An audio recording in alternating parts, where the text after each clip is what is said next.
Ayah Muhammad Rizky Rudiana alias Eki kekasih Vina Cirebon yang juga dibunuh tahun 2016 silam angkat bicara.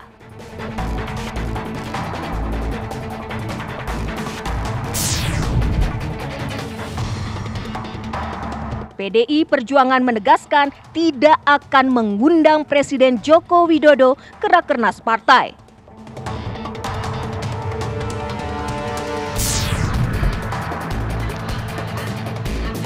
Kuasa hukum keluarga pembunuhan Vina dan kuasa hukum terpidana saling mengungkap kejanggalan kasus perkara yang terjadi tahun 2016 tersebut.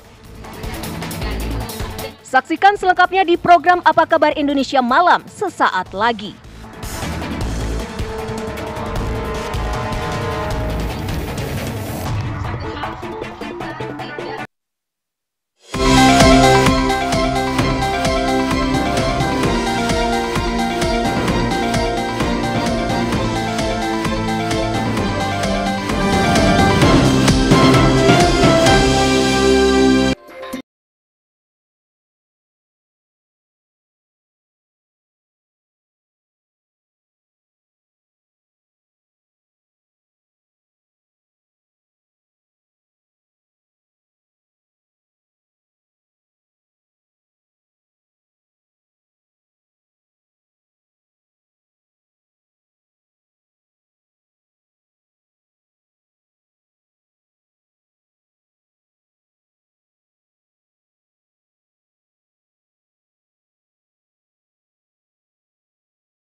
Kita ke informasi selanjutnya pemirsa, di mana seorang maling motor mengacungkan dan menembakkan senjata api setelah aksinya terpergok warga di wilayah Pondok Melati, Jatibening, Bekasi.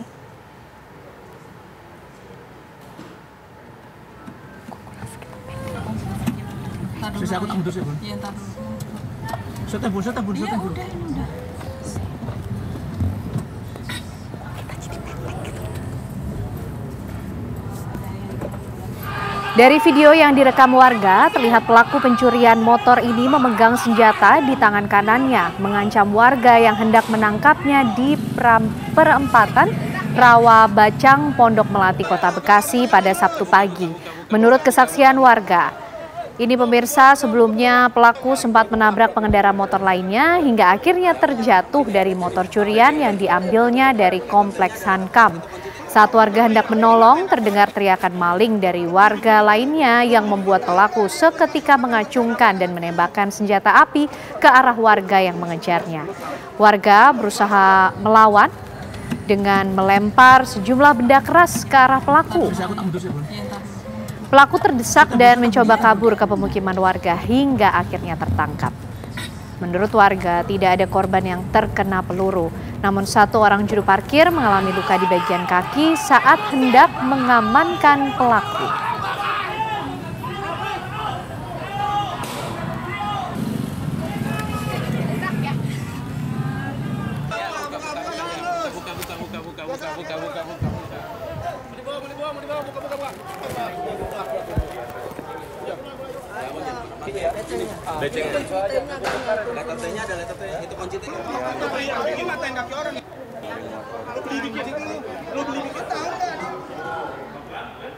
Nama ketiga tersangka pelaku pembunuhan Vina sudah tercantum di daftar pencarian orang. Ya benar, awalnya ketiga diketahui tinggal di wilayah Banjarwangunan, Kecamatan Mundu, Cirebon.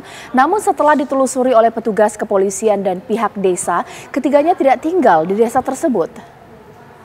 Ya, tiga tersangka kasus pembunuhan Vina yang masuk DPO hingga kini belum tertangkap. Ketiganya atas nama Peggy alias Perong, Andi, dan Dani. Sebelumnya dikabarkan ketiga pelaku yang buron merupakan warga Banjarwangunan, Kecamatan Mundu, Cirebon, Jawa Barat. Namun saat dicek oleh pihak kepolisian dan dibantu oleh pihak desa, ternyata nama ketiga pelaku tidak terdata di desa tersebut, pemirsa. Berarti yang pertama itu adalah kalau nggak salah di hari Selasa ini. Ya, hingga Selasa, kini kemudian mulai untuk memastikan kediaman dari ketiganya, pihak desa pun melakukan pencarian di data. Nama-nama yang mirip dengan ketiga pelaku yang buron tidak sedikit, sehingga pihak desa mendatangi satu persatu rumah yang namanya mirip dengan ketiganya. Namun, dari sekian banyak nama yang tercatat di desa, tak satu pun yang mengarah kepada ketiga pelaku. Sebelumnya, Vina dan kekasihnya Eki dibunuh oleh 11 orang anggota geng motor di Jalan Raya Talun, Cirebon 2016 silam. Vina dan kekasihnya ditemukan meninggal dunia. Hanya Peggy itu orang tersebut itu nggak ada gitu Pak. kalau Andi ya. Kalau Andi itu ada 15 orang. Ada 15 ya, orang. Cuma kan itu berbeda semua umurnya terus juga. Nah, yang ketiga itu namanya. Pemirsa, ayah Muhammad Rizky Rudiana atau Eki, teman pria Vina yang turut menjadi korban pembunuhan geng motor pada tahun 2016 lalu, angkat bicara mengenai kasus pembunuhan yang menewaskan Eki. Keluarga Eki memohon agar masyarakat tidak memberikan pernyataan yang menyakitkan hati keluarga. Kesempatan ini saya mengharapkan kepada seluruh warga negara Indonesia, saya adalah orang tua kandung dari almarhum Muhammad Rizky Rudiana atau Eki. Saya mohon kepada seluruh warga negara Indonesia agar jangan membuat kami lebih sakit. Eki adalah anak kandung kami yang mana menjadi korban daripada kelompok-kelompok yang kejam. Saya tidak diam, saya terus berupaya dan bekerja sama dengan reskrim. Terbukti beberapa kita kami amankan dan sisanya sedang kami perjuangkan untuk dilakukan pengungkapan. Sekali lagi saya mohon doa, mudah-mudahan orang-orang yang telah mengambil nyawa anak saya bisa segera terungkap. Dan sekali lagi saya mohon kepada seluruh warga negara Indonesia agar jangan berasumsi atau memberikan statement-statement yang akan mungkin lebih membuat kami sakit. Kami cukup yang mengalami selama 8 tahun saya berupaya untuk sabar, dan saya mohon agar seluruh Indonesia bisa mendoakan anak saya supaya tenang dan juga bisa mendoakan supaya pelakunya bisa segera terungkap. Tim penasehat hukum terpidana kasus pembunuhan dan penganiayaan Vina dan Eki menilai pihak kepolisian telah melakukan rekayasa kasus dan salah tangkap terhadap ke-8 terpidana yang telah divonis Pengadilan Negeri Kota Cirebon.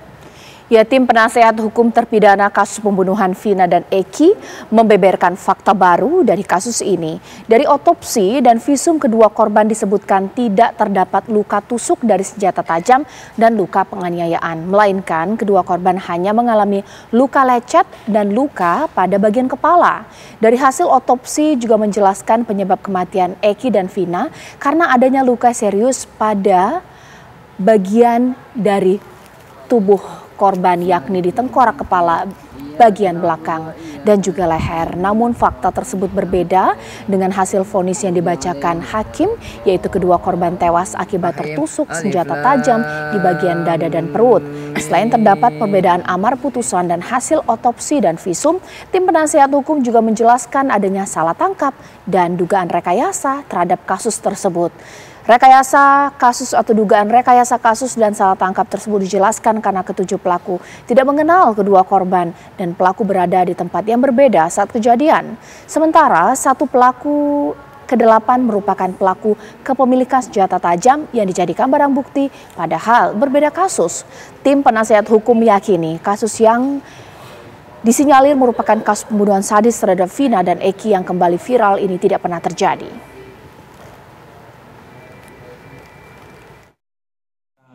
Kami selaku kuasa hukum dari 5 orang terpidana saat ini, sejak dari awal kami ditunjuk sebagai lawyer mereka, sudah merasakan ada ketidakbenaran dalam proses penanganan perkara. Itu kami lihat secara faktual ketika 5 tersangka ini berada di Polda Jabar dalam kondisi fisik mereka yang penuh dengan luka-luka. Artinya, ada perbuatan yang dilakukan oleh penyidik terdahulu di Polresta Cirebon terhadap mereka, dan itu besar kemungkinan dilakukan oleh ayah daripada korban, yaitu Rudiana, yang melakukan penangkapan terhadap mereka tanpa ada bukti dan juga surat penangkapan karena beda fungsi. Rudiana itu berada di unit narkoba yang melakukan action terhadap mereka-mereka. Itu hanya sebagai informasi awal yang perlu kami sampaikan. Tapi selanjutnya setelah kami melakukan investigasi secara khusus terhadap kasus ini, bahwa ternyata apa yang dilakukan oleh orang tua daripada si korban ini melakukan tindakan-tindakan di luar pada norma hukumnya, itu jelas bertentangan dengan keadaan yang sebenarnya. Bahwa klien kami 5 orang ditambah lagi yang lainnya, klien daripada Ibu Titin yang bernama Saka Natal dan Sudirman, dan termasuk juga anak Pak RT yang dibebaskan oleh Polresta Kepolisian Cirebon, ya, itu di malam kejadian berada di depan rumah Ibu Titin, Bu Nini, saya ulangi, di depan rumah Ibu Nini karena Bu Nini memiliki warung, dan itu sampai jam 21 lebih kan, karena mereka di situ ngobrol kayak anak muda gaduh sehingga terganggu Ibu Nining ini. Lalu mereka disuruh untuk berpindah tempat, dan dari situ mereka berpindah ke rumahnya Pak RT yang mana juga putranya bernama Kabi kan ada di dalam rombongan tersebut, bergeser ke rumah daripada RT yang kosong, masih di daerah situ, tidak jauh lokasinya. Artinya ada 2 titik yang mereka tempati di malam itu dan hingga besok paginya. Sementara peristiwa ini terjadi di Jalan Perjuangan yang jaraknya kurang lebih 1 kilometer. Ini Kita beralih ke informasi lainnya, pemirsa. Penyidik dari Polres Jakarta Barat bersama dengan Polsek Kebun Jeruk membentuk tim khusus untuk memburu pelaku yang menusuk Saidi, Imam Musolah Uswatun Hasanah yang berlokasi di Kedoya Utara, Kebun Jeruk, Jakarta Barat. Sebelumnya, polisi juga sudah memeriksa sejumlah saksi dan memeriksa kamera pengawas di sekitar lokasi kejadian. Hingga kini polisi telah memeriksa 3 orang saksi yang dianggap mengetahui peristiwa penusukan yang menewaskan Saidi, Imam Musolah Uswatun Hasanah yang berlokasi di kawasan Kedoya Utara, Kebon Jeruk, Jakarta Barat. Selain itu, polisi juga sudah memeriksa kamera pengawas di sekitar lokasi kejadian serta memeriksa jalur pelarian pelaku. Penyidik dari Polres Jakarta Barat bersama Polsek Kebon Jeruk juga membentuk tim khusus untuk memburu pelaku penusukan. Sebelumnya, Imam Musolah Uswatun Hasanah Ustadz Saidi ditusuk oleh orang tak dikenal saat sedang wudhu untuk sholat subuh sekitar pukul 4:30 waktu Indonesia Barat. Usai menusuk korban, pelaku langsung melarikan diri. Sementara korban langsung dilarikan ke rumah sakit, namun akhirnya meninggal dunia. Aksi pelaku sempat rekam kamera pengawas yang ada di sekitar lokasi kejadian.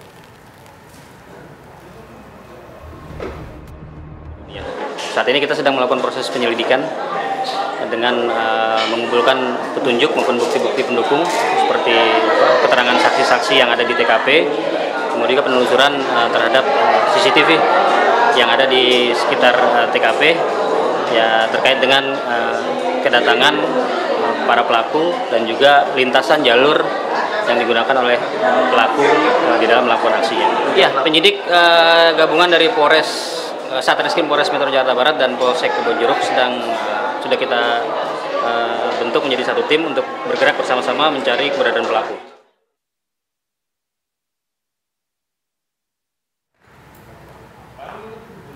Ya pemirsa, kita ke informasi selanjutnya di mana PDI Perjuangan akan menggelar hajatan Rakernas ke-5 pemirsa.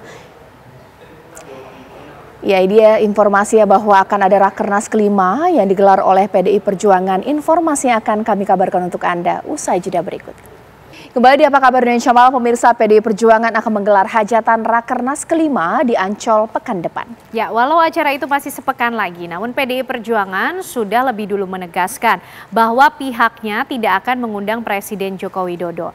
Tidak diundangnya Presiden Jokowi seakan-akan mempertegas bahwa hubungan antara PDI Perjuangan dengan Presiden Jokowi memang sudah berakhir.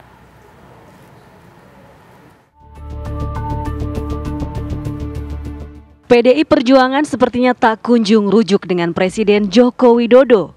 Kembali kandang banteng tak mengundang kader tersuksesnya itu dalam hajatan partai yang digelar 24 hingga 26 Mei 2024 mendatang.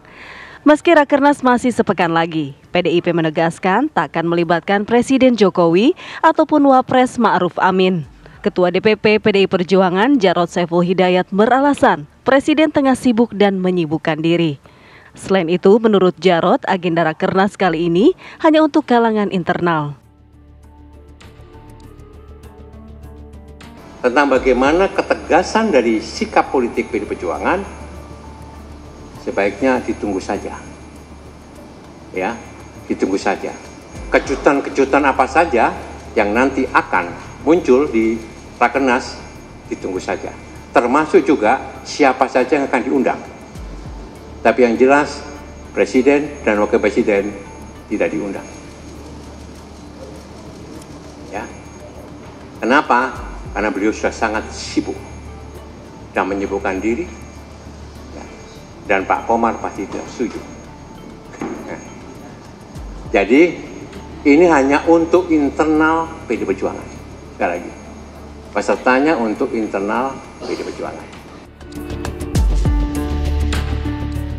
Tidak diundangnya Presiden Joko Widodo dalam Rakernas PDI Perjuangan semakin mempertegas bila hubungan Jokowi dan Banteng sudah berakhir. Padahal Rakernas kabarnya membahas isu strategis, salah satunya berkaitan dengan sikap politik PDIP dalam pemerintahan Prabowo Subianto, Gibran Raka Buming Raka. Tenaga ahli utama kantor staf Presiden Ali Muhtar Ngabalin membantah bila Presiden Jokowi sengaja menyibukkan diri. Menurut Ngabalin, jadwal kegiatan Presiden memang padat. Menjelaskan dan memberikan bilangnya Pak Presiden menyibukkan diri gitu. Menyembunyikan? Menyibukkan diri. Oh, saya harus ambil jadwal Presiden ya biar mereka tahu berapa puluh banyak jadwal Presiden. Waduh, coba tadi ada yang cegat saya bisa ambil jadwal Presiden. Biar bisa dilihat itu seabrek-abrek jadwalnya. Termasuk tadi juga yang dari Sulawesi Selatan, dari Pontianak, dari Aceh. Jangan begitu dong cara ngomongnya ya, bilangnya. Berarti memang sibuk gitu ya, bukan sengaja. Iya, namanya juga Presiden. Jadwal yang begitu padat. Jadi kalau ada yang menyinggung tentang Presiden menyibukkan diri, namanya Presiden bagaimana tidak seabrek-abrek jadwalnya. Mengada-ngada berarti tudingan itu. Ya, jangan menyebar berita bohong lagi. Situasinya udah tenang toh. Keputusan tidak mengundang Jokowi kian memperkuat bahwa PDI Perjuangan bakal memilih jalur oposisi sebagai konsekuensi dari perbedaan pilihan di Pilpres 2024 lalu. Dari Jakarta, tim TV One mengabarkan.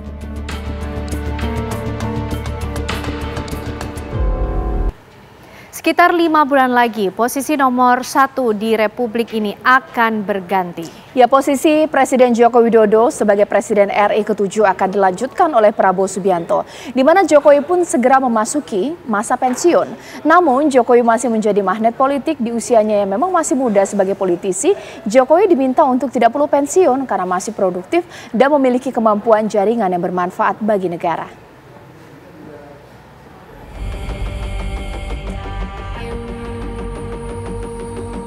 20 Oktober 2024 akan menjadi hari di mana Joko Widodo pensiun alias berhenti dari jabatannya sebagai Presiden Republik ini. Namun, sejumlah kalangan menilai usai pensiun sebagai kepala negara, Jokowi dapat tetap berkiprah mengingat usianya yang masih muda serta memiliki kemampuan dan jaringan yang bermanfaat bagi negara. Setelah meninggalkan PDIP, partai yang membesarkannya, sejumlah partai membuka pintu lebar-lebar untuk Jokowi. Usai Partai Golkar, Kini giliran Partai Amanat Nasional yang siap menggelar karpet merah bila Presiden Republik Indonesia ke-7 tersebut bergabung di partai itu. Ketua Umum PAN Zulkifli Hasan bahkan menyebut Jokowi owner alias pemilik Partai Matahari Putih tersebut. PAN ini, Pak Jokowi itu keluarga kami. Ya PAN ini keluarganya Pak Jokowi seluruhnya ya begitu. Jadi kami sudah, ya kami hubungannya PAN ini menganggap Pak Jokowi itu ya keluarga kita. Udah. Iya. Pak Jokowi owner. Udah, lagi coba. Mengamini ucapan Zulkifli Hasan, Ketua DPP Partai Amanat Nasional, Saleh Daulay menyebutkan bahwa pemikiran dan masukan Jokowi masih sangat layak dan penting dimanfaatkan bangsa ini. Pak Jokowi ini kan sebetulnya adalah tokoh senior politik yang saya kira sudah membuktikan kalau beliau memang orang yang sangat paham dengan politik, dinamika politik di Indonesia terutama gitu, dan beliau itu masih produktif gitu, pikiran-pikirannya masih sangat layak untuk kita kita dengar gitu. Kemudian masukan-masukan beliau juga sangat penting untuk bangsa ini. Nah karena itu ya kita menyiapkan satu wadah jika memang berkenan gitu ya untuk ya menjadi keluarga besarnya katakan Partai Amanat Nasional dengan konteks tadi. Terbukanya pintu Partai Golkar, PAN, dan PSI untuk Jokowi ini membuat halayak pun ramai-ramai bertanya, kemanakah kiranya Jokowi akan berlabuh usai pensiun nanti. Pak Jokowi ini sebetulnya dalam komunikasi politik itu sering melaksanakan hal-hal yang tidak Anda bayangkan gitu, yang belum Anda bayangkan gitu ya. Jadi yang ingin saya katakan lebih pada tujuannya masuk itu apa dulu gitu. Ya di antara PAN, kemudian Golkar dan PSI. Rasa saya mungkin PSI Kaisang mungkin cukup ya di situ gitu. Karena ini Pak Jokowi membangun luar biasa sangat cepat PSI ini biar Kaisang dulu lah gitu. Nah di antara Golkar dan PAN misalnya atau malah Gerindra kalau ada tawaran itu tujuannya apa sebetulnya gitu. Seperti yang saya katakan, kalau tujuannya itu misalnya adalah dalam konteks mempercepat kemajuan bersama karena ini melanjutkan bisa juga, atau juga menjaga imbangan. Karena belum tentu hubungan antar presiden sekarang dengan periode-periode sebelumnya itu bisa nyaman-nyaman terus. Nah itu kan bisa balances juga, walaupun di dalam satu kubu yang sama. Selain masuk partai, menurut pengamat politik Effendi Ghazali, sebenarnya ada banyak posisi strategis yang menanti Jokowi usai tidak lagi menjadi orang nomor 1 di Republik ini. Salah satu di antaranya adalah penasehat presiden. Sebetulnya kan kalau kita lihat perkembangan yang terbaru ini isu mutakhir loh ini. Yang pertama sudah bisa ditampung di Presidential Club kalau jadi kan, klub para presiden gitu lah ya. Kedua, saya itu selalu kalau diskusi dengan banyak teman-teman saya suka membanding-bandingkan mereka yang pernah berjasa jadi presiden sesudah itu bagaimana. Indonesia menurut teman-teman saya ini itu termasuk yang negara yang mantan-mantan presidennya nggak terlalu berbahagia gitu. Coba ada di ujung-ujung atau sesudah berakhir masa jabatannya sebagai presiden. Coba aja Anda urutkan lah dari pertama dan seterusnya begitu ya. Bahkan mungkin ada mantan presiden atau presiden pada periode tertentu gitu ya, yang sekarang melihat misalnya kadernya ternyata membela yang lain, itu juga nggak bahagia kan itu ya.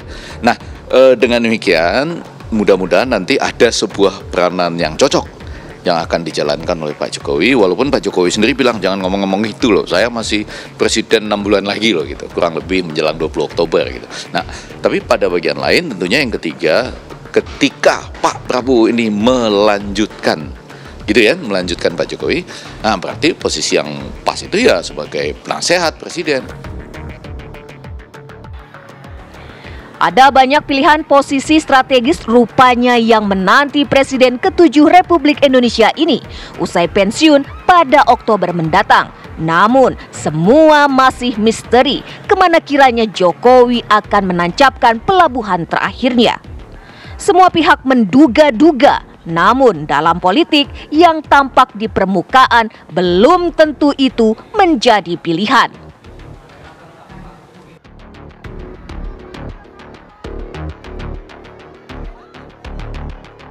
Pemirsa, seorang pria yang tengah diinterogasi istrinya akibat dugaan selingkuh diduga menistakan agama karena bersumpah sambil menginjak Al-Quran.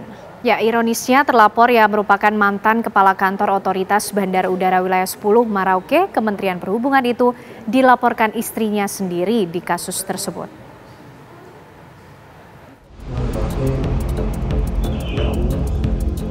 Video pria bernama Asep Kosasi ini ramai beredar di media sosial. Dalam video yang diunggah pertama kali oleh akun medsos The Meat is Black ini, Asep dinarasikan tengah diinterogasi istrinya karena diduga berselingkuh. Asep pun bersumpah untuk meyakinkan istrinya bahwa ia tidak berkhianat. Yang menjadi masalah, usai penyebutan sumpah, Asep terlihat menginjak Al-Quran. Diduga hal itu ia lakukan untuk lebih meyakinkan sang istri. Ironisnya, Asep kemudian melaporkan istrinya sendiri dengan dugaan tindak pidana penistaan agama menginjak Al-Quran. Kepala Bidang Humas Polda Metro Jaya, Kombes Pol Ade Ari Syamsi membenarkan pihaknya telah menerima laporan soal dugaan penistaan agama tersebut. Setiap ada laporan polisi yang masuk tentunya ditindaklanjuti oleh penyelidik, diawali dari proses pendalaman dalam tahap penyelidikan, ya. Jadi saat ini sedang dilakukan pendalaman oleh penyelidik. Pak, rencananya memanggil tersangka, pelapor atau terlapor atau pelapor? Nanti kami cek lagi ya, tentunya baru diterima tanggal 15 Mei. Sebelumnya Asep Kosasi Samapta diketahui bekerja sebagai Kepala Kantor Otoritas Bandar Udara Wilayah 10 Merauke. Akibat dugaan kekerasan rumah tangga dan dugaan penistaan agama, Asep pun dibebas tugaskan pada tanggal 26 April 2024 lalu. Hingga kini polisi belum mengumumkan kapan akan memeriksa terlapor dan pelapor dalam penyelidikan kasus penistaan agama ini. Dari Jakarta dan Merauke, Papua Selatan, Robin Freddy, Nasrun Ilabata, TV One mengabarkan. Ya, usai jeda pemirsa, tentu Apa Kabar Indonesia Malam masih akan kembali hadir untuk Anda dengan perbincangan yang sayang sekali untuk dilewatkan bersama dengan Caca Anissa. Benar sekali, saat lagi pemirsa saya akan minta penjelasan lebih lengkap mengenai dugaan kejanggalan kasus mulai dari kuasa hukum pelaku dan juga kuasa hukum korban, yakni adalah Vina pemirsa. Sesaat lagi jangan lewatkan di Apa Kabar Indonesia Malam.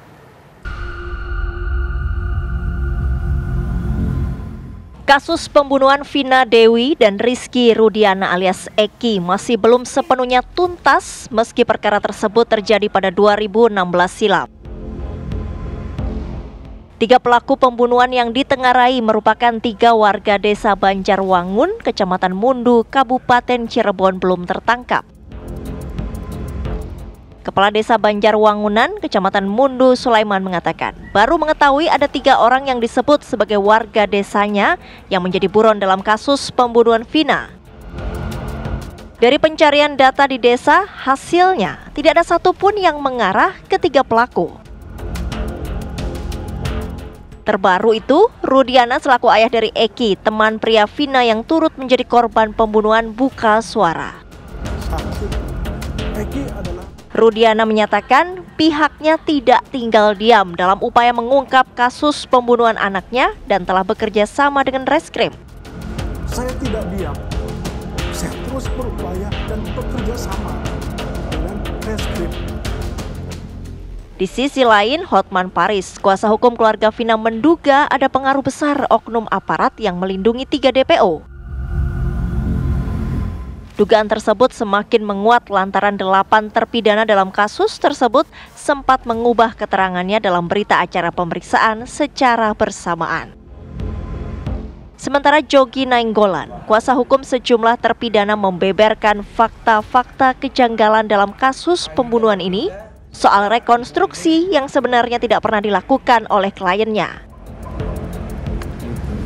Begitu pula dalam pembunuhan ini, polisi seperti enggan menguji sperma hasil dokter forensik yang seharusnya bisa diperiksa di laboratorium sehingga hasil tes dapat dikaitkan dengan para pelaku yang sudah ditangkap polisi saat itu. Tidak hanya itu, para terdakwa juga mengklaim mereka tidak berada di waktu dan lokasi kejadian penganiayaan dan pembunuhan. Ia pun menambahkan bahwa kliennya ditangkap oleh tim Res Narkoba, bukan oleh tim Reskrim. Lantas, akankah ketiga DPO ini akan segera ditangkap polisi setelah 8 tahun menghilang? Akankah tabir gelap kasus Vina dan Eki terungkap? Tim TV One mengabarkan.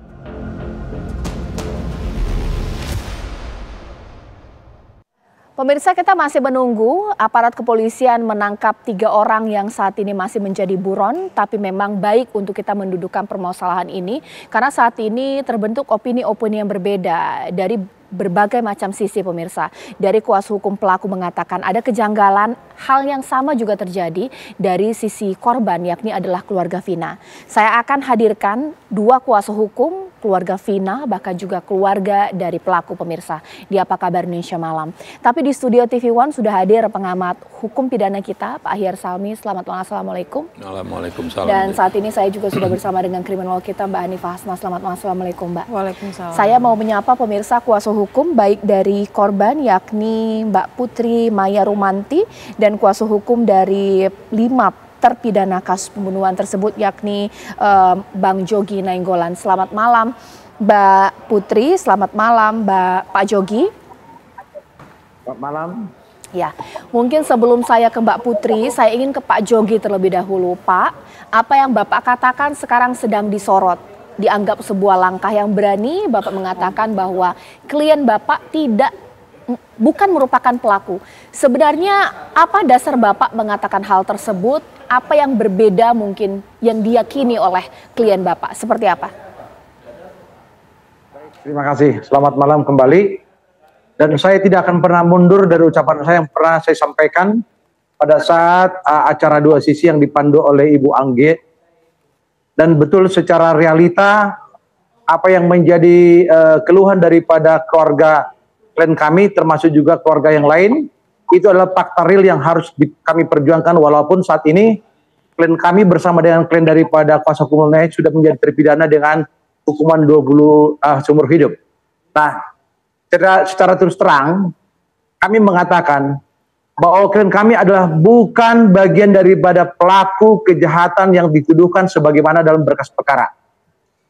Yang kedua, bahwa klien kami bukan bagian daripada geng motor seperti yang selama ini digembor-gemborkan. Yang ketiga, bahwa klien kami tidak mengenal daripada ketiga orang yang DPO. Dan beberapa kejanggalan yang sudah kami sampaikan dari berbagai rilis. Dari 8 tersangka yang disidangkan, di mana ada anak di bawah umur yang disidangkan terlebih dahulu.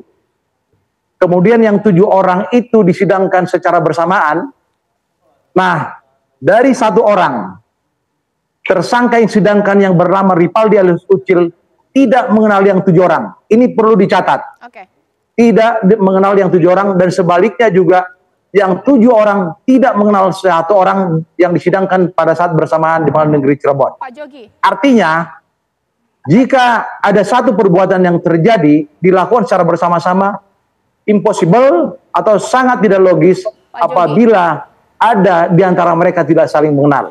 Pak Jogi, ya. Yang kedua, Pak Jogi ditahan dulu. Kedudukan klien kami di malam kejadian ada di sebuah gang di depan rumah Ibu Nining. Saya ulangi lagi, di depan rumah Ibu Nining bersama dengan teman-teman yang lainnya, kurang lebih 9 orang, dan salah satu dari temannya itu ada anak Pak RT. Lalu karena mereka membuat gaduh di situ, sehingga si pemilik rumah meminta mereka untuk meninggalkan tempat dan berpindah ke rumah Pak RT yang kosong, yang tidak jauh dari situ. Termasuk anak Pak RT yang bernama Kavi. Artinya, ada 2 titik yang mereka tempati di malam itu, satu di depan rumah Ibu Nining, dan satu juga di rumah Pak RT. Ironisnya, Ibu Nining ini tidak pernah dijadikan sebagai saksi. Yang ironisnya kembali, ketika ada informasi yang masuk yang salah kepada orang tua Eki yang bernama Rudiana, yang merupakan anggota Polres Cirebon Kota bagian narkoba, 3 hari setelah kejadian langsung melakukan penangkapan dengan caranya sendiri, tanpa berkoordinasi dengan unit reskrim. Seandainya dia memberikan informasi secara real kepada unit yang menangani, maka peristiwa ini tidak akan pernah seheboh sekarang. Ini ada tindakan-tindakan arogan dari seorang anggota polisi yang merasa dia terjalimi oleh seseorang, tapi dia salah ya dalam melakukan penangkapan terhadap orang yang tidak bersalah. Berikutnya, saya sampaikan, saudara Ripaldi Alus Ucil ini adalah sebelumnya pada tanggal 30 Agustus sudah dilakukan penahanan oleh Polsek di daerah Cirebon dengan tuduhan melakukan suatu perbuatan membawa senjata tajam dengan tuduhan undang-undang darurat. Artinya apabila dikaitkan dengan klien kami yang 5 orang plus yang 3 orang lagi atau yang 2 orang lagi, klien daripada kantor pengacara lain, ini sangat berbeda sekali. Di satu sisi Ripaldi ini tidak mengenal klien kami, di satu sisi juga klien kami tidak mengenal yang bersangkutan, tapi disidangkan dalam satu perkara dengan barang buktinya adalah samurai miliknya dia. Dan beberapa dokumen yang bisa kami perlihatkan di dalam berkas perkara ini, jelas di sini banyak kebohongan yang dilakukan penyidik Polresta Cirebon Kota. Salah satunya, ini teknologi sudah canggih dan banyak juga ahli yang sudah bisa melakukan suatu penelitian terhadap sebuah katakanlah teknologi. Contohnya, di berkas ini ada CCTV. Ya, disebutkan polisi kami nggak punya ahli. Ya, itu salah satu upaya untuk mengelabui sebenarnya kasus ini adalah bukan kasus pembunuhan tetapi murni kasus kecelakaan tunggal. Dan itu juga kami dapatkan informasi dari penanganan polisi lalu lintas yang turun ke TKP. Kenapa kami bisa katakanlah mendukung apa yang dilakukan polisi lalu lintas? Satu, ya, itu jalan agak menurun, tentu akan ada satu percepatan kendaraan. Kemudian di TKP tersebut kami juga sudah melakukan investigasi, ada gesekan antara bodi mobil bagian stepnya ke marka jalan yang permanen dan juga ke aspal. Artinya ada benturan antara mobil baik itu stepnya maupun stangnya. Ada di lokasi pada saat itu. Yang kedua, di marka jalan yang permanen itu ada tiang listrik. Tentu tiang listrik itu supaya berdiri kokoh, ada baut. Di baut ini ada daging, ada darah. Tentu daging daripada pengendara sepeda motor. Ini membuktikan ada kecelakaan di sana. Ini membuktikan ada kecelakaan di sana. Sehingga pendapat daripada polisi lalu lintas yang kami dapat informasinya inilah kecelakaan tunggal. Mohon maaf Pak. Ya, ini masih banyak segmentasi Pak. Kita satu persatu ya Pak ya bahas ya Pak ya. Pak Jogi ditahan dulu, mohon maaf. Saya masih akan memberikan waktu Pak Jogi untuk membahasnya, tapi kita ingin fokus dan tahap bertahap pemirsa. Ada 2 poin Pak Jogi yang saya catat bahwa kuasa hukum dari terpidana ini 5 orang mengatakan bahwa mereka bukan pelaku tapi diciduk ketika sedang bersama-sama pemirsa. Dan yang kedua adalah kuasa hukum yakni Pak Jogi mengatakan ini merupakan kecelakaan. Saya tanyakan kepada Mbak Putri sebagai kuasa hukum keluarga, apa pendapat Mbak Putri? Ya baik, terima kasih Mbak. Selamat malam semuanya. Selamat malam Pak Jogi. Selamat malam semua yang ada di situ.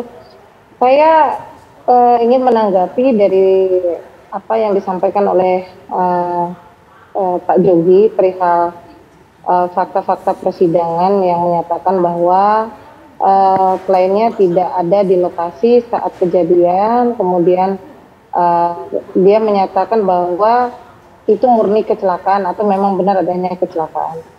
Jadi memang Mbak, kami saat itu belum melakukan pendampingan terhadap keluarga almarhum Vina. Jadi memang kemungkinan saya tidak bisa terlalu banyak menjawab apa yang dimaksud apa yang dinyatakan oleh Pak Jogi. Tetapi di sini saya ingin menyampaikan bahwasanya tidak mungkin kepolisian berani melakukan penangkapan tanpa didasari dengan alat bukti dan saksi yang kuat. Begitu juga majelis hakim tidak mungkin melakukan atau memutuskan pidana seseorang itu bersalah atau tidak apabila tidak ada alat bukti yang cukup dan menguatkan. Nah, kalau seandainya Pak Jogi mengatakan bahwa kliennya tidak bersalah, bahwa kliennya adalah salah tangkap atau akibat penangkapan yang dilakukan oleh bapaknya almarhum Eki, ya itu sah-sah saja Pak, begitu loh. Karena Bapak Eki ini kan seorang anggota Polri, gitu. Jadi tidak ada larangan meskipun beliau adalah seorang anggota Polri dari narkoba, ketika beliau menemukan ada satu petunjuk yang menyatakan bahwa memang ada ada pelaku yang di situ diduga terlibat dalam kasus tersebut, saya rasa ya tidak ada salahnya juga gitu Pak untuk dilakukan penyelidikan atau penangkapan. Nah, namun di sini kan jujur kami tidak sama sekali mengikuti ya Pak Jogi, kami tidak tahu saat itu bagaimana prosesnya. Lalu Pak Jogi tadi mengatakan tidak ada namanya olah TKP. Nah, ini yang kami memang sama sekali belum mengetahui Mbak. Kami memang tidak mengetahui. Tapi kalau dalam segi cerita dari Pak Jogi tadi, saat ini kan kita sudah melakukan tahapan untuk membuka kembali siapa saja pelakunya. Mbak Putri, ya, seperti itu Mbak. Tapi sebagai kuasa hukum Mbak Putri keberatan tidak bahwa ketika ini dikatakan Pak Jogi sebagai kecelakaan biasa, padahal di dalamnya ada ruda paksa, bahkan ada juga perbuatan-perbuatan menghilangkan nyawa, seperti apa? Sangat keberatan sekali Mbak, gitu. Sangat keberatan sekali karena saya mendapatkan informasi dari pihak keluarga itu kan bahwa hasil otopsi itu kan ada ditemukannya sperma. Berarti kan di sini ada tindak pidana pemerkosaan, dugaannya ada pemerkosaan. Namun kan tidak diangkat di dalam BAP tersebut. Nah, kemudian yang dikatakan kecelakaan saat itu pihak keluarga tidak sama sekali mendapatkan penjelasan dalam artian ini memang bukti dari kecelakaan. Karena motor itu tidak rusak Mbak, katanya motor tidak rusak, handphone juga tidak pecah atau tidak lecet-lecet gitu. Tapi si almarhum mengalami patah tulang, kakinya dan lain sebagainya, luka-luka di kepala seperti itu. Nah, di sini kan kita perlu kaji lagi, apakah benar pernyataan dari Pak Jogi yang menyatakan bahwa itu bukan kecelakaan, itu kecelakaan murni dengan pernyataan dari pihak keluarga Vina yang menyatakan bahwa motornya pun tidak rusak, kemudian handphone dari almarhum pun tidak ada lecet sekalipun, pecah pun tidak, apalagi lecet gitu loh Mbak. Nah ini yang saya agak aneh juga gitu pernyataan, kenapa dari Pak Jogi menyatakan itu kecelakaan dan tidak terlibat, tapi ini keluarga Vina mengatakan tidak ada bukti perihal kecelakaan begitu Mbak. Baik, Pak Jogi nanti menjawab ya ketika kuasa hukum keluarga bahkan menanyakan kalau ini merupakan murni kecelakaan, motor tidak rusak, handphone tidak rusak, dan ada luka-luka di tubuh korban. Sesaat lagi di Apa Kabar Indonesia Malam. Kasus ini menjadi semakin rumit Pak Ahyar Salmi ketika kuasa hukum dari terpidana, 5 terpidana mengatakan bahwa mereka bukan pelaku, tapi sudah di BAP, kasusnya juga sudah diputus, sudah menjalani hukuman. Bagaimana kita melihat dari sudut pandang hukum pidana, Pak? Satu, apakah kasus ini sudah inkrah tidak? Sudah berkekuatan tetap tidak? Apa bisa di PN, bisa di PT, bisa di Mahkamah Agung? Kalau sudah berkekuatan tetap, keputusan pengadilan apapun, itulah kebenaran.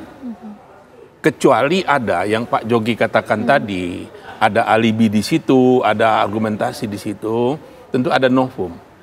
Ada upaya hukum adalah PK. PK ini dahulu juga adalah dengan kasus Sengkon dan Karta, ada pembunuhan dahulu. Dia 340, pembunuhan berencana, kena di dalam penjara di Cipinang. Ternyata di belakang hari ada yang mengatakan dia yang membunuh. Maka dikeluarkanlah peraturan Mahkamah Agung nomor 1 tahun 80. Tahun 80 kejadiannya. Ya. Ketua Mahkamah Agung itu adalah Profesor Umar Seno Aji. Sehingga dia dibebaskan. Kalau ini yang terjadi, ini bisa adalah kasus Sengkon Karta yang kedua. Kalau memang ini ada bukti tentunya ya. Setiap dalil harus dibuktikan. Semua orang bisa berdalil, tapi ada bukti enggak? Hukum adalah bukti yang utama. Dimulai dari dalil, tapi ada bukti enggak? Kalau tidak, keputusan yang inkrah lah yang akan diikuti. Itu hukum seperti itu. Mbak, sebenarnya ini memang terpidana punya hak tidak sih dalam hal ini? Ini kasus sudah viral, dihujat, bahkan juga disorot. Mulai dari kasus ruda paksa, kengerian proses pembunuhan, hingga kasus ini 8 tahun tidak terungkap. Tapi saat ini yang speak up adalah terpidana. Kuasa hukum dari terpidana mengatakan bukan merupakan bagian dari pelaku utama. Melihatnya seperti apa ini? Oke, baik, kembali seperti yang disampaikan tadi ya, bahwa bagaimana dengan pembuktian yang sudah diberikan oleh para terpidana tadi itu, apakah sudah inkrah atau belum? Karena ini yang akan menentukan gitu ya. Tapi saya justru kepengen menyoroti bahwa ini adalah ada suatu gejala sosial yang tetap harus kita selesaikan.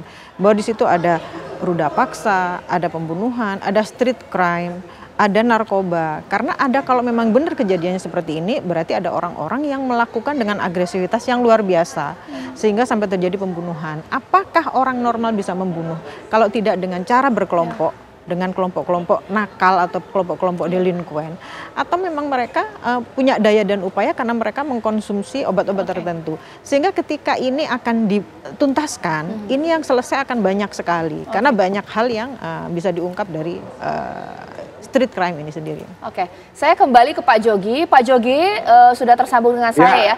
Tadi Mbak Putri mengatakan kalau Pak Jogi mengatakan klien Anda bukan merupakan pelaku utama, nanti dibuktikan saja. Tapi keluarga ini keberatan ketika Pak Jogi mengatakan bahwa ini bukan peristiwa pembunuhan, bahkan juga roda paksa. Karena motornya korban tidak rusak, handphonenya tidak rusak, ada luka-luka di kepala. Bagaimana Pak Jogi menjawabnya? Baik, terima kasih. Ibu kita yang sekarang hadir sebagai bagian daripada kuasa keluarga, ini kan baru mendapatkan informasi hanya mungkin kulit-kulitnya, tetapi tidak pernah mengikuti jalannya persidangan. Itu dulu poin pertama. Poin kedua, kami yang mengikuti persidangan mulai dari pemeriksaan dan kami di Polda Jabar setelah dilimpahkan dari Kepolisian Resort Cirebon Kota, jelas bukan, pada awalnya ini sudah kami lihat ada sesuatu yang tidak beres. Terbukti klien kami ini di media saja tubuhnya sudah penuh dengan luka-luka akibat dari hantaman daripada petugas yang ada di Polresta Cirebon Kota sesaat setelah dia ditangkap. Dan itu tidak diserahkan ke reskrim, itu dibawa ke unit narkoba yang tidak menangani kasus ini. Itu harus perlu dikesewawahi supaya pimpinan Polri tahu bahwa ada di sini kesalahan prosedur yang dilakukan. Belum tentu mereka melakukan satu kesalahan. Yang berikutnya, ya, ketika katakanlah dilakukan pemeriksaan di sana, mereka tidak didampingi oleh kuasa hukum. Ini perlu dicatat. Ini ancamannya bukan ancaman yang biasa-biasa. 340, subsidiar 338, dan tidak ada pasal pemerkosaan. Supaya ini diketahui semua pihak. Dan berikutnya, ketika mereka tidak berdaya dalam posisi tekanan dan psikis, apapun yang diminta oleh polisi mereka tanda tangan demi mereka lepas daripada penyiksaan. Ini perlu dicatat. Hal ini saya sampaikan ketika kami ditunjuk sebagai kuasa hukum setelah sekian lama peristiwa ini ditangani oleh pihak kepolisian Resort Cirebon, dan kami langsung berkunjung ke Polda Jabar dan diterima oleh penyidik dengan baik. Penyidik Polda Jabar, saya berhasil, dia sangat terbuka kepada kami. Dan kami melihat secara fisik bahwa luka-luka di bagian muka, di bagian tubuh yang lain penuh dengan luka. Itu bukan cerita kosong dan ada semua gambarnya di media. Dan ini perlu dicatat. Jangan asal misalnya bicara. Yang berikutnya, kenapa katakan mereka mencabut BAP? Bukan karena permintaan kami sebagai lawyer, tapi atas kesadaran mereka ketika dilakukan pemeriksaan tambahan. Jadi kalau sekarang ada isu yang beredar di luar, bahwa ada semacam intimidasi agar itu cabut, itu bukan. Itu atas kemauan mereka sendiri ketika mereka sudah merasa nyaman ditangani oleh penyidik Polda Jabar. Baik. Dan seterusnya, kenapa sampai katakanlah ini menjadi satu persoalan yang besar dan sekarang bergulir di pertemuan kemarin ketika Ibu Anggi ya menjadi host, saya sampaikan, saya terima kasih kepada prosedur bagian daripada prosedur film yang mengangkat kasus kembali supaya katakanlah kasus ini dilakukan kajian secara komprehensif dengan melibatkan banyak pihak termasuk kami. Pak Jogi, sebenarnya kalau Bapak mengatakan bahwa ada BAP yang berubah dari BAP yang pertama, Bapak punya salinannya tidak? Harusnya kan BAP tersebut diberikan kepada kuasa hukum dan juga tersangka. Kalau berubah, kalau punya salinannya ini bisa dibuktikan seperti apa, Pak Jogi? Betul, ya. Ini ada berkas yang kami terima dari pengadilan. Ada dua. Di berkas pertama itu hasil produksi daripada penyidik Polresta Cirebon dan juga ada hasil produksi daripada penyidik Polda Jabar. Boleh saya lanjut? Oke, baik. Sekarang saya ke Mbak Putri. Mbak Putri, bagaimana kemudian Mbak Putri mengatakan bahwa intinya Pak Jogi mengatakan mereka membuat BAP tersebut atau dianggap bersalah dalam kasus ini di bawah tekanan. Nah, ini bagaimana? Mbak Putri silakan. Di unmute dulu Mbak Putri. Oh iya. Silakan. Saya mau tanya dengan Pak Jody. Tadi kan Pak Jody menyampaikan bahwa seharusnya para tersangka itu didampingi oleh kuasa hukum. Nah, ini pertanyaan saya, apakah Pak Jody tidak mendampingi para tersangka saat di dalam pemeriksaan di kepolisian, saat mengambil keterangan di BAP, atau mendampinginya saat sudah dilimpahkan ke kejaksaan? Pak Jogi boleh dijawab. Oke, Pak Jogi boleh dijawab. Mbak, nggak kedengaran Mbak. Pak Komentar Jogi, daripada Mbak Putri. Pak Jogi mendampingi klien Bapak tidak ketika diperiksa oleh kepolisian? Waktu yang di mana Mbak? BAP pertama atau mungkin BAP perubahan, BAP yang kedua, ada tidak Bapak? Baik, kami ditunjuk sebagai kuasa hukum untuk yang 5 orang. Setelah tersangka tersebut diserahkan ke Polda Jabar. Ketika mereka diproses di kepolisian resort Cirebon Kota, kami belum tunjuk sebagai kuasanya. Artinya mereka saat itu tidak pernah didampingi oleh pengacara ketika mereka diperiksa sebagai tersangka. Itu catatan. Oke, berarti ketika di Polda posisinya bahwa klien Anda mengaku perbuatannya? Tidak. Sudah menarik semua, mencabut semua isi BAP yang dibuat di Polresta Cirebon Kota. Oke, Mbak Putri ada pertanyaan lain? Ya, baik Pak. Berarti Pak Jody mendampinginya saat mereka sudah dilimpahkan ke Polda Jawa Barat. Nah, ini ada pertanyaan lagi untuk Pak Jody. Pak, tentunya begini Pak, BAP itu kan tidak serta-merta dibuat tanpa ada pembuktian terlebih dahulu, tanya jawab saksi dan lain sebagainya. Ya, nah kalau seandainya mereka 5 orang yang Bapak dampingi, tiba-tiba mereka mencabut BAP saat di Polda Jawa Barat, apakah Bapak tidak melakukan laporan terhadap oknum-oknum penyidik tersebut saat Bapak mendampingi mereka? Karena ada yang diduga, Bapak kan tadi mengatakan diduga ada rekayasa hukum untuk ke 8 orang ini, tapi kan Bapak mendampingi 5 orang. Apa upaya yang sudah Bapak lakukan saat itu ketika Bapak merasa ada ketidakadilan, ada rekayasa hukum yang terjadi terhadap klien Bapak? Kan harusnya sudah ada Bapak lakukan seperti itu Pak. Oke, bisa saya jawab Mbak? Boleh Pak. Ya. Oke, sebelum kami ditunjuk sebagai kuasa hukum, keluarga daripada korban sudah melaporkan ini ke Propam Polda Jabar atas tindakan-tindakan daripada penyidik narkoba yang tidak profesional. Itu catatan ya.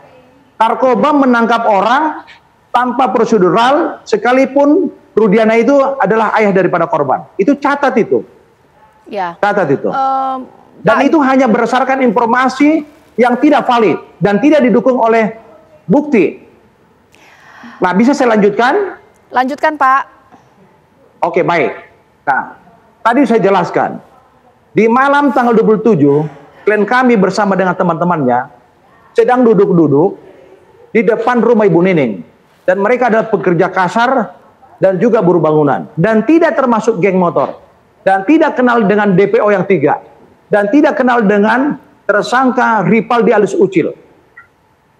Yang berikutnya, kejadian malam 27 di jembatan flyover yang tidak mereka ketahui. Ya. Itu menjadi juga pertimbangan buat penyidik. Kenapa tidak dilakukan olah TKP secara komprehensif di lokasi? Tetapi unit lalu lintas kami apresiasi melakukan olah TKP dan mereka ada filenya. Dan berdasarkan informasi yang mendengar itu kecelakaan tunggal. Lalu berikutnya masuk kita ke berkas perkara yang kami katakanlah dapatkan dari pengadilan. Itu sudah ada hasil dari otopsi.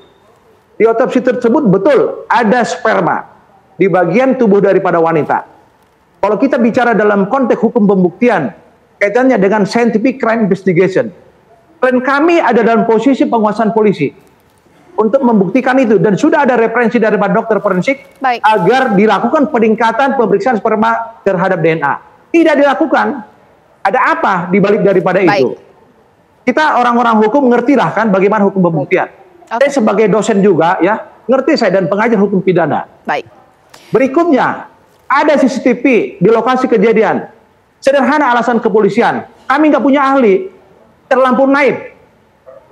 Pak Jogi. Seandainya kata kalau, ya. Ya Pak Jogi, saya harus jeda dulu Pak Jogi. Ini yang nanti saya mau tanyakan sesaat lagi, bahkan juga dengan Pak Ahyar Salmi. Kita tahu bahwa ini bukan hanya ketika di BAP pemirsa, bahwa ada proses persidangan yang berjalan. Jika Pak Jogi mengatakan kliennya tidak bersalah, kenapa tidak dibantah di persidangan? Nanti saya akan tanyakan kepada Mbak Putri dan Pak Jogi sesaat lagi. Baik, terima kasih. Sebelum saya ke Pak Ahyar Salmi untuk melihat teknis dari persidangan membuktikan seorang bersalah atau tidak, mungkin kita harus kembali lagi ke diri kita bahwa ini kasus kita harus menempatkan kepada empati kita. Mbak Hanifah Hasna, ada keluarga korban yang saat ini menanti keadilan yang belum pol sebenarnya. Karena ada DPO yang sekarang masih bisa hidup normal, tidak dihukum dari perbuatannya. Ada kasus kenakalan remaja, pemerkosaan yang sulit dibuktikan. Bagaimana Mbak Hanifah? Baik. Sebetulnya ini miris sekali ya Mbak ya, apalagi kita lihat ini korbannya adalah perempuan, di mana beberapa bulan ini semua korban perempuan, dari yang kita bahas kemarin yang dari koper dan lain-lain itu. Ini kan femisida, yaitu kejahatan kepada perempuan, di mana perempuan itu menjadi pribadi yang sangat lemah dan mereka menganggap layak untuk menjadi korban. Nah ini banyak sekali yang harus kita kita fokuskan atas perkosaannya. Kenapa anak-anak masih kecil, masih remaja bisa pergi dengan bebas, sehingga kalau kita mau ngomong nih ya, kalau kita ngomong ke orang tua zaman sekarang ya, kenapa mereka bisa merelakan anaknya bebas keluar malam gitu ya, dengan seseorang yang kita tidak tahu orang itu sampai sejauh mana dia bisa melindungi dia, dan yang langsung ke jalan, di mana jalan itu adalah tempatnya kejahatan. Ini yang harus kita perhatikan. Jadi untuk orang tua yang sekarang ini melihat kasus ini, alangkah indahnya kalau kita itu sekarang sudah mulai aware dengan kasus-kasus seperti ini, karena remaja saat ini itu kejahatannya sudah luar biasa. Ini sudah memperkosa, juga membunuh. Artinya moralnya sudah ada. Kemana moral itu pergi? Apakah karena di sekolah tidak diajarkan, atau orang tua sendiri yang tidak mengajarkan ini? Atau justru masyarakat abai? Kontrol sosial yang nggak ada dan menganggap bahwa ini adalah masalah-masalah yang biasa, sehingga di kemudian hari persoalan-persoalan seperti ini, kejahatan-kejahatan ini akan terus berulang dan menganggap bahwa ini adalah persoalan yang sangat-sangat biasa. Jadi yang disalahkan bukan lagi pelaku, tapi korban pun bisa disalahkan. Ini yang membuat kita menjadi harus waspadai lagi. Pak Ahyar, kita ingin ini objektif, jangan subjektif, tidak menyudutkan satu institusi baik kejaksaan, Polri atau pengadilan. Untuk membuktikan atau membuat orang dari tidak bersalah menjadi bersalah itu mungkin sulit karena prosesnya itu berlapis dan buat BAP di kepolisian, di kejaksaan hingga kemudian pengadilan. Kalau Pak Jogi mengatakan bahwa klien mereka tidak bersalah tapi bisa dihukum, ini bagaimana kemudian melihatnya Pak? Ini di dalam hukum pidana yang dicari adalah kebenaran materialnya.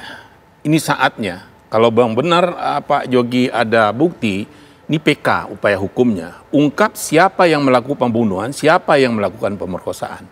Tentang pemerkosaan ini kita kenal dengan delik yang tertinggal. Kalaulah kiranya yang terpidana saat sekarang ikut melakukan di situ, dia tetap bisa disidangkan lagi. Atau ada orang lain yang melakukan, dia tetap disidangkan. Ini delik tertinggal yang diatur dalam pasal 71 KUHP kita. Ini tetap.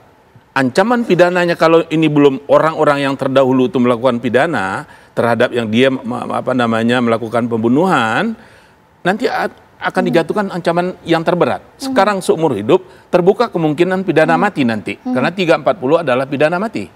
Yang pasti ungkap semua. Apakah ini ada rekayasa atau ini memang dia yang pelakunya atau orang lain yang ini kan. Ini yang kita harap, ungkap semuanya. Ini saatnya menurut saya pihak penegak hukum bahwa mengangkat lebih lagi citra mereka bahwa kita memang negara hukum. Selama ini kan Caca hampir 1 tahun kita banyak bicara masalah politik. Nah, ini saatnya momentum menurut saya masalah hukum pidana ini kita tegakkan lagi melalui kasus ini. Jangan menghukum orang yang nggak bersalah. Jangan membebaskan orang yang nggak bersalah. Baik. Pak Jogi, sekarang saya minta pendapat Pak Jogi mengatakan bahwa klien Anda tidak bersalah, mulai dari kepolisian hingga kejaksaan, bahkan juga pengadilan. Itu kan ada proses yang bertahap, ibaratnya tidak mungkin institusi tersebut salah menangkap orang karena ada konfrontasi tersangka di sana, ada penjabaran alat bukti, dan juga hal-hal lainnya. Ini bagaimana Pak? Apakah jangan-jangan klien Anda sampai akhir persidangan memang tidak mengaku bersalah melakukannya begitu Pak? Baik, terima kasih.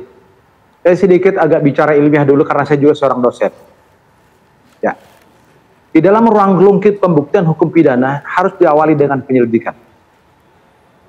Artinya dalam penyelidikan itu adakah aktus serius menuju mens rea-nya? Itu yang harus dilakukan dulu. Supaya nanti ada proses pembuktian selanjutnya. Tetapi apa yang terjadi di dalam proses ini, orang tua dari Pak almarhum Eki hanya mendapatkan dua keterangan yang tidak bisa dipertanggungjawabkan dari anak muda yang bernama Aib dan saudara itu yang tidak pernah hadir dalam ruang persidangan, walaupun sudah diundang berkali-kali. Dan ini menjadi pertanyaan, siapa yang menyembunyikan ini? Siapa yang menyembunyikan? Seharusnya kalau dia memberikan informasi tentang anak muda di sana duduk-duduk, kaitan duduk-duduk. Pak Jogi? Iya, Pak Jogi mohon maaf ini audionya sedikit terhambat. Boleh dicek lagi audionya Pak Jogi? Baik, sedikit terputus. Saya mungkin ingin ke Mbak Putri. Apakah Mbak Putri masih tersambung dengan saya di sini? Mbak Putri? Juga tampaknya. Iya, masih Mbak. Mbak Putri. Baik, Mbak Putri. Sebenarnya Mbak Putri ini bersama dengan tim pastinya. Ada tidak dalam persidangan tersebut? Dan mungkin apa pendapat Mbak Putri ketika sampai dengan akhir kemungkinan klien dari Pak Jogi ini tidak mengaku melakukan perbuatannya? Saya kan memang dan tim tidak mendampingi saat itu ya Mbak. Saat itu memang kami tidak mendampingi. Nah, tapi ada satu pertanyaan saya. Kalau di fakta persidangan itu kan sah-sah saja mau dia mengakui atau tidak. Ya kan, karena yang dikejar kan bukan pengakuan Mbak, tapi kan pembuktian di pengadilan itu. Jadi kalau seandainya memang di fakta persidangan itu tidak ada alat bukti, saksi, dan unsurnya tidak terpenuhi, ya harusnya majelis hakim tidak melakukan pemutusan yang sekarang sudah terjadi, begitu. Ini yang kami memang tidak tahu bagaimana waktu fakta persidangannya, gitu Mbak. Jadi nggak bisa berbicara lebih. Tapi yang namanya persidangan, tentunya majelis hakim bisa memutuskan itu kan berdasarkan fakta, alat bukti, saksi, dan lain sebagainya yang memang mengarah dan membuktikan pelaku itu benar-benar bersalah. Namun Pak Jogi tadi kan menyatakan bahwa kliennya tidak mengaku dan tidak sampai putusan tidak mengakui perbuatannya, yaitu ya siapapun namanya orang yang bersalah biasanya memang rata-rata tidak mau mengaku Mbak gitu. Nah tapi itu tadi kita kembalikan kepada majelis ya. Penuntut umum yang mengetahui fakta-fakta persidangannya Mbak, kami tidak bisa berkomentar banyak saat ini. Oke, Pak Jogi boleh berikan komentar. Mbak Putri, kuasa hukum dari keluarga mengatakan ya pelaku memang tidak akan pernah mengaku perbuatannya. Tapi apakah Pak Jogi juga meragukan bahwa hakim ini kan sudah memvonis, itu artinya bahwa dari saksi, dari bukti-bukti ini sudah mendukung bahwa pelaku memang benar melakukan perbuatannya. Bagaimana Pak Jogi?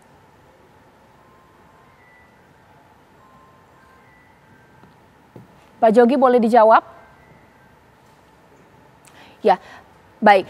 Pertanyaan tersebut nanti akan saya tanyakan pemirsa kepada Pak Jogi. Ini menjadi penting Anda mendengarnya. Sesaat lagi kami akan kembali. Saya kembali bertanya kepada Pak Jogi. Pak Jogi, kalau tadi ditanyakan oleh Mbak Putri bahwa tidak mengapa, biasanya pelaku itu tidak akan mengakui perbuatannya sampai dengan akhir persidangan. Tapi kan di sana ada pembuktian di persidangan. Apakah Pak Jogi juga mengatakan bahwa ada salah vonis di sini karena sudah diputus oleh vonis pelaku bersalah melakukan perbuatannya, Pak Jogi? Oke, bisa saya jawab? Boleh Bapak. Boleh. Kita tahu ada sejarah hukum juga yang kelam. Peristiwa Sengkon dan Karta, mereka dihukum ya dengan adanya putusan pengadilan. Tapi sekian tahun kemudian ada orang yang mengaku sebagai pelaku kejahatan. Jadi kita jangan hanya berpijak dalam konteks yang sifatnya pragmatis. Bisa saja setiap pertimbangan hakim itu tidak mempertimbangkan bukti-bukti yang ada. Itu yang kami rasakan. Sebagai contoh, ya, bahwa sungai milik daripada Rivaldi alias Ucil yang dijadikan sebagai barang bukti untuk untuk kasus undang-undang darurat dijadikan sebagai bukti yang tidak ada korelasinya dengan yang dituduhkan. Yang kedua, Triple D ini tidak dikenal dengan klien kami. Demikian juga klien kami tidak mengenal yang bersangkutan. Itu ditolong digarisbawahi. Terus klien kami juga tidak mengenal nama-nama yang ada di DPO. Jadi termasuk juga katakanlah ada sperma di situ. Dan tadi saya jelaskan. Kenapa sperma ini tidak dilakukan pengujian? Kami terbuka kok, tidak menutupin. Seandainya kami menolak untuk dilakukan pengujian terhadap klien kami terkait dengan sperma di dalam hasil forensik yang dilakukan oleh kedokteran forensik, baru di situ kami dipertanyakan kualitasnya sebagai lawyer. Tetapi kami welcome. Pak Jogi. Yang berikutnya tentang barang bukti katakanlah sepeda motor. Siapa bilang tidak rusak? Itu cerita yang sangat dipublikasi sehingga seolah-olah tidak ada kecelakaan. Itu salah besar. Buktinya di trotoar yang sifatnya permanen ada gesekan antara step sepeda motor dengan motor. Kemudian juga ada darah dan daging di baut daripada lampu penerangan jalan. Dan bagian depan motor itu stangnya ada juga tergesek dengan aspal. Itu ada peristiwa yang bisa hidup apabila dilakukan pembuktian secara ilmiah. Pak Jogi. Lalu bambu, apa hubungan bambu dengan peristiwa? Tidak ada. Batu dijadikan sebagai barang bukti untuk memukul, tidak ada. Jadi ketika katakanlah Polda Jabar meminta dilakukan rekonstruksi dan dilihat di situ ada adegan, hanya dua yang kami katakanlah izinkan. Pak Jogi. Satu, pertemuan anak-anak di depan rumah daripada Ibu Nining. Pak Jogi. Yang kedua, perpindahan mereka, ya. Pak Jogi, mungkin kita persingkat karena segmen saya sini sudah sangat singkat sekali. Kalau klien Anda mengatakan bahwa klien Anda tidak bersalah melakukan ruda paksa dan juga pembunuhan, menurut Pak Jogi lantas siapa pelakunya? 3 orang DPO kah? Atau Bapak tetap dengan alibi atau mungkin asumsi Pak Jogi terhadap yang dia dilakukan oleh klien Anda, yang dikatakan oleh klien Anda, ini kecelakaan, begitukah?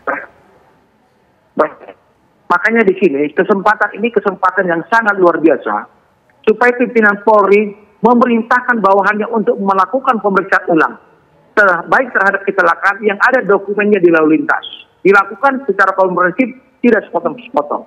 Yang kedua, bila ternyata itu murni kecelakaan tunggal dan mengakibatkan ada 2 korban, maka risikonya kenapa katakanlah klien kami masih sekarang berada dalam penjara. Yang berikutnya, kalau katakanlah ada tuduhan 340 kepada klien kami, dari prosedur penanganan awal aja dilakukan penangkapan semena-mena oleh orang tua daripada korban tanpa diketahui oleh pimpinannya lebih tinggi dan dia berada di unit narkoba. Itu tidak boleh. Tidak boleh. Baik, Pak Jogi, saya sudah menangkap poin Pak Jogi. Sekarang saya ke Mbak Putri. Mbak Putri, dari kuasa hukum keluarga ini bagaimana melihatnya? Jangan sampai fokus kita ini kemudian jadi teralih ya, bahwa ada kasus salah tangkap, itu nanti Pak Jogi lah yang nanti akan melakukan langkah hukum PK. Fokus kita adalah ada ruda paksa Mbak Putri dan DPO ini harus segera ditangkap. Seperti apa harapan Mbak Putri? Mbak Putri. Ya, silakan. Jadi saya mau membahas singkat ya Mbak. Perihal ruda paksa tentunya saat ini kita sudah sulit ya untuk membuktikannya lagi ya, karena saya nggak tahu apakah sperma itu masih ada atau tidak. Itu yang pertama. Kemudian yang kedua, perihal DPO 3 orang ini yang masih diduga adalah otak dari terjadinya pembunuhan ini, kami sangat berharap pada pihak kepolisian untuk segera melakukan penangkapan, jangan menunda lagi, agar 3 orang ini ketika tertangkap dia akan bisa mengatakan apakah 8 orang ini memang terlibat atau tidak. Jadi kita jangan sampai berasumsi Pak Jody sah-sah saja membela klien, tapi kan ini sudah ada produk hukum, Mbak. Sudah ada produk hukum yang sudah ingkrah. Jadi kalau kita merujuk ke belakang lagi, flashback lagi ke belakang, saya rasa terlalu panjang kita membahasnya lagi. Nanti biar Pak Jody aja lakukan upaya hukum PK, Pak. Tapi saat ini kami mempercayai kinerja polisi yang sudah melakukan penangkapan dan pengadilan sudah memutuskan dan ingkrah terhadap 8 orang, kami meyakini itu adalah benar, gitu. Jadi kita tidak bisa lagi berbicara bahwa itu tidak benar. Ini sudah 8 tahun, Mbak, masalahnya. Sangat lama sekali gitu. Kenapa tidak dilakukan upaya-upaya hukum lainnya sebelum sampai 8 tahun? Itu saja, Mbak. Oke, baik. Mungkin saya ke Pak Ahyar. Betulkah seperti itu mindset kita bahwa oke, Pak Jogi boleh melakukan langkah hukum, tapi kita juga harus fokus, ada DPO yang harus ditangkap, ada kasus ruda paksa juga kita kemudian tidak boleh lupa, dan hal-hal lainnya yang perlu kita masukkan agar ini benar-benar adil? Ya, untuk mengungkap kepastian hukum dan keadilan itu adalah satu PK. Yang kedua adalah ditangkapnya 3 orang ini. Siapa pelaku yang sebenarnya? Kemudian juga kalau memang ada ruda paksa tadi, itu bisa delik tertinggal, bisa diusut, cari pelakunya. Tentu dunia kedokteran lah nanti masih ada nggak alat-alat bukti spermanya, DNA itu yang bisa atau tidak. Tapi harus mencoba langkah itu. Jangan kita sisakan. Karena ini adalah konkursus, delik gabungan, tindak pidana gabungan yang terjadi di sini.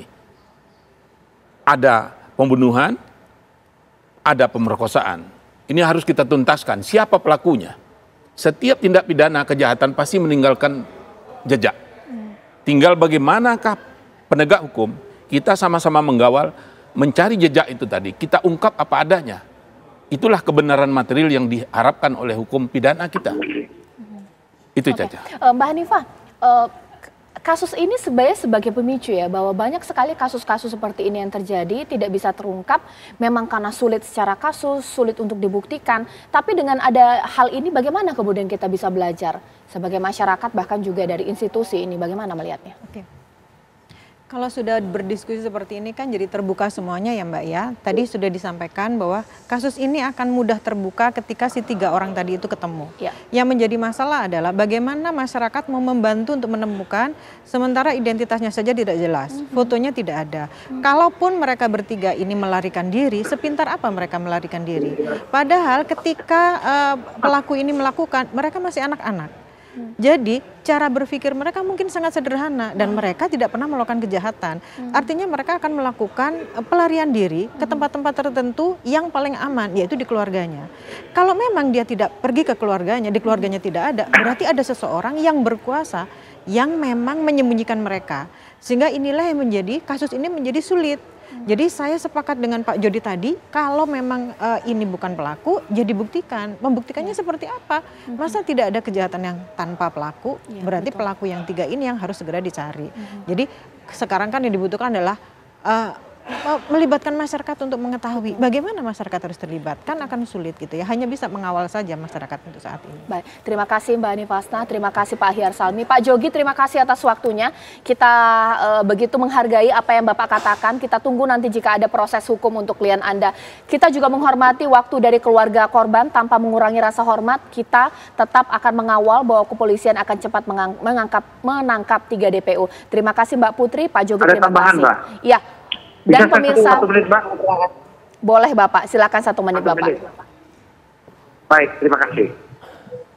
Di sini dari awal sudah katakan ada kejanggalan. Kenapa anak Pak RT namanya Kapi yang ditangkap bersamaan dengan mereka karena bapaknya datang kantor polisi dibebaskan. Padahal mereka ada di 2 tempat malam ini. Oke, baik. Tolong ini menjadi catatan. Baik. Apakah karena orang tuanya itu punya pengaruh, bisa mengakses kepada kepolisian sehingga dibebaskan? Saya boleh menambahkan satu, Mbak. Iya. Mbak Putri, ada yang mau ditanggapi lagi? Iya. Saya hanya ingin menyampaikan, Mbak, pesan dari keluarga besar. Mereka hanya ingin mencari keadilan, Mbak. Ingin mencari keadilan terhadap kematian adiknya, anaknya. Jadi kami tidak mau berasumsi apakah di sini salah, di satu salah. Sudahlah, lebih baik kita sama-sama mencari siapakah dari otak dalam pelaku pembunuhan ini. Karena kalau kita bahas lagi ke belakang, itu bukan ranahnya kami, Pak. Tapi kami sekarang ini sedang mencari pelaku 3 orang yang diduga ini masih berkeliaran bebas. Baik.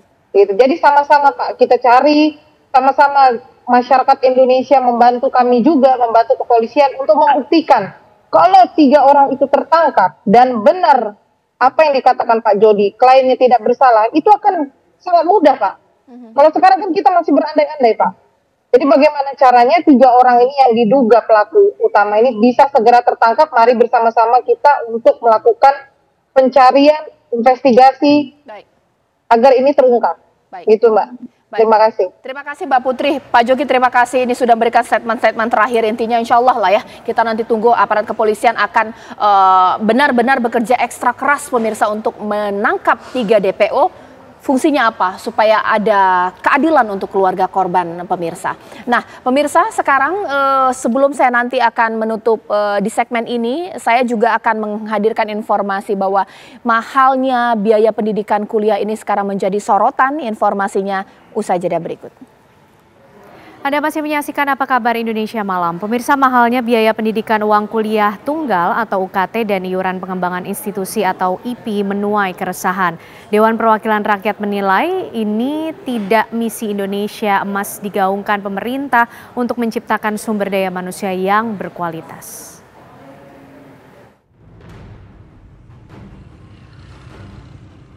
Kenaikan UKT dan IPI ini disebut-sebut menyusul terbitnya Permendikbud nomor 2 tahun 2024 tentang standar satuan biaya operasional pendidikan tinggi pada perguruan tinggi negeri di lingkungan Kemendikbudristek. Tidak hanya di Jakarta, di sejumlah daerah pun mahasiswa bersuara atas peraturan pemerintah tersebut. Dan ketika kita ketemu kemarin, kita minta agar DPR RI Komisi 10 memanggil Kemendikbudristek untuk dilakukan peninjauan kembali terhadap Permendikbud nomor 2 tahun 2024, yang mana kita rasa Permendikbud nomor 2 tahun 2024 ini menjadi biang kerok atau awal mula penambahan UKT di masing-masing perguruan tinggi yang ada di Indonesia. Meskipun demikian, Dirjen Dikti Cicik Sri Cahyandari menjelaskan, kenaikan UKT telah sesuai dengan Permendikbudristek. Hal ini karena telah terjadi transformasi pendidikan melalui kebijakan Merdeka Belajar Kampus Merdeka atau MBKM, sehingga perlu penyesuaian di sana-sini. Pendidikan tinggi itu adalah tertiary education, jadi bukan wajib belajar. Oleh karena itu, masuk perguruan tinggi itu bukan kewajiban, tetapi adalah pilihan.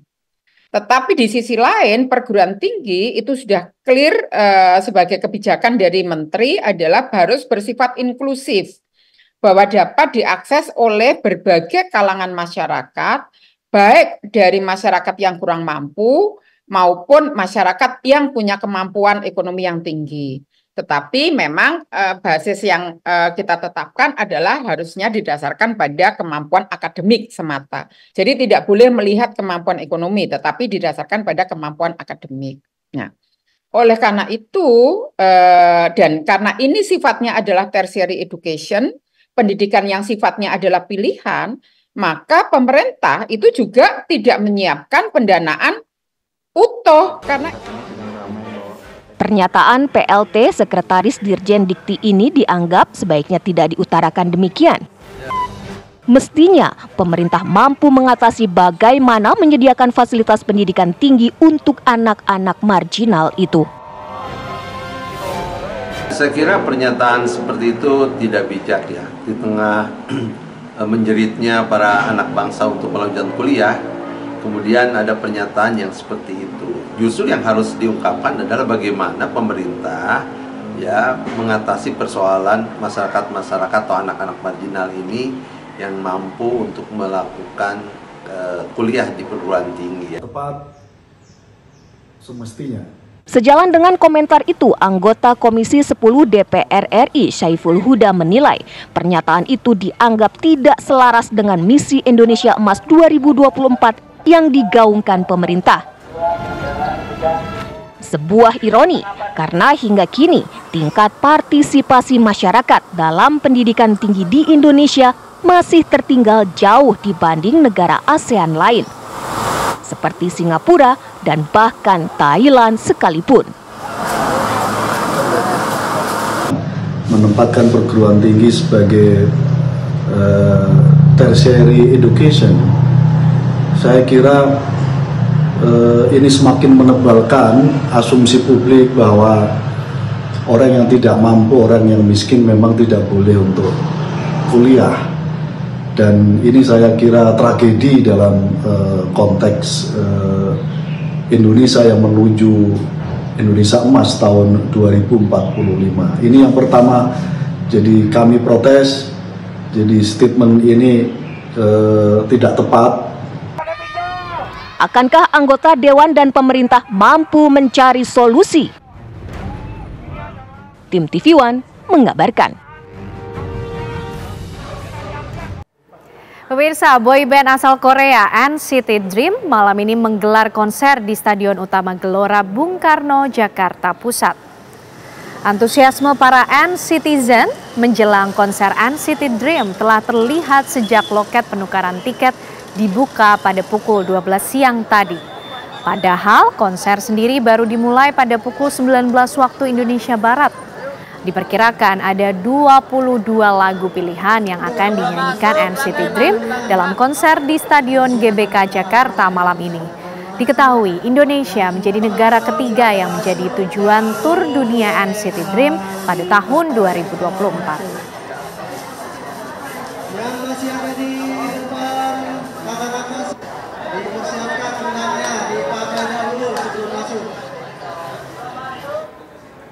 Langsung saja pemirsa, kita akan coba lihat bagaimana kondisi di sana dengan rekan kami Yunike Suwandi yang sudah berada di GBK Senayan, Jakarta. Selamat malam Yunike, bagaimana keseruan antusiasme penonton atau NCTzen ini di sana? Annyeong pemirsa TV One, selamat malam Ken Anna dan juga pemirsa TV One. Betul sekali, saat ini Stadion Utama Gelora Bung Karno sedang dipenuhi oleh pecinta K-pop, khususnya NCTzen. Karena gimana tidak, para boyband ini pasti banyak sekali pecintanya, apalagi datang ke Indonesia ya jarang-jarang begitu ya pemirsa ya. Namun walaupun tadi konsernya sudah mulai dari pukul 7 malam, tapi terlihat nih di belakang saya masih banyak banget fansnya atau NCTzen yang masih menunggu di luar karena ternyata tidak mendapatkan tiket. Namun pemirsa, mereka tidak mengurangi rasa excitednya, tidak mengurangi rasa bahagianya untuk mendengarkan euforia dari luar. Langsung aja nih pemirsa, aku mau lanjut untuk bertanya-tanya, berbincang-bincang sedikit dengan kakak-kakaknya. Selamat malam kakak-kakak. Malam. Kak, ini beneran gak dapet tiket semua? Iya. Aduh, sedih banget pemirsa. Tapi kira-kira kenapa sih, apa alasannya masih mau menunggu di luar untuk, padahal udah gak dapet tiket, udah pasti gak bisa masuk sampai nanti? Lebih ke vibingnya aja ya, karena kan rame banget nih, terus juga kan kedengeran, jadi kayak pengen ikut suasana ramenya aja nih gitu. Oke. Kalau gitu aku mau nanya dong, ini mari kita berhalu-halu aja ya pemirsa ya. Pacar-pacar kalian yang mau kalian tunggu-tunggu, yang tadinya mau kalian lihat, siapa sih? Mulai dari kakak ini deh. Mark Lee. Mark Lee. Lee Hae-chan. Aku Lee Jeno. Mark Lee. Mark Lee juga. Hae-chan. Lee Jeno. Nah Jaemin. Oke, ternyata di sini ada 2 orang yang berebutan ya. Ada beberapa orang yang berebutan ya. Kak, jangan rebutan ya nanti ya. Iya, berbagi. Wow, berbagi ya. Berbagi kebahagiaan maksudnya ya. Boleh dong langsung aja, daripada kita cuma dengerin doang. Aku mau mungkin sing along kali ya dari lagunya, salah satu lagu NCT. Mau nyanyi lagu apa nih? Walk Me Home. Oke, langsung aja kalau gitu aku bagian jogetnya aja deh, biar kakak-kakaknya aja yang nyanyi. Boleh ya? 1, 2, mulai. 사랑하는 드림이 우리 다시 만나자. Wah, luar biasa sekali Kak. Maaf ya, aku cuma bisa memberikan ini love yang besar, gak bisa ngasih tiket ya pemirsa ya. Maaf ya kalau ekspektasinya ternyata terlalu besar, dikira mau disamperin, mau dikasih tiket loh. Thank you kakak-kakak, selamat melanjutkan aktivitasnya. Nah pemirsa, ternyata emang excitementnya itu tidak berkurang ya, walaupun bernyanyi dari luar, apalagi mereka mendapatkan teman baru sesama NCTzen. Itu dia tadi informasi yang dapat saya sampaikan. Saya kembalikan ke Anda di studio, Ken Anne. Baik, terima kasih Yunike mengabarkan dari GBK Senayan, Jakarta. Ya pemirsa, kita beralih ke informasi yang lainnya. Sebuah hotel kelas melati di Jalan Lejen Suprapto, Kelurahan Pasar Gambir, Kota Tebing Tinggi, Sumatera Utara, ludes terbakar di lalap si jago merah pada Sabtu pagi. Dari keterangan saksi mata menyebutkan kobaran api berasal dari lantai 2 hotel tersebut, hingga kemudian api merembet ke sekitar kamar lainnya hingga nyaris meludeskan seluruh hotel. Beruntung 5 unit petugas pemadam kebakaran Kota Tebing Tinggi yang mendapat informasi langsung meluncur ke lokasi kejadian guna memadamkan api. Namun proses pemadaman api ini sempat berlangsung dramatis karena petugas juga melakukan upaya penyelamatan terhadap seorang pria tua pengunjung hotel yang terjebak kobaran api di lantai 3 hotel yang terbakar. Tidak ada korban dalam kebakaran ini. Upaya pemadaman pun membuahkan hasil setelah 2 jam petugas berjibaku dengan api. Penyebab kebakaran belum diketahui dan hingga kini petugas masih melakukan penyelidikan.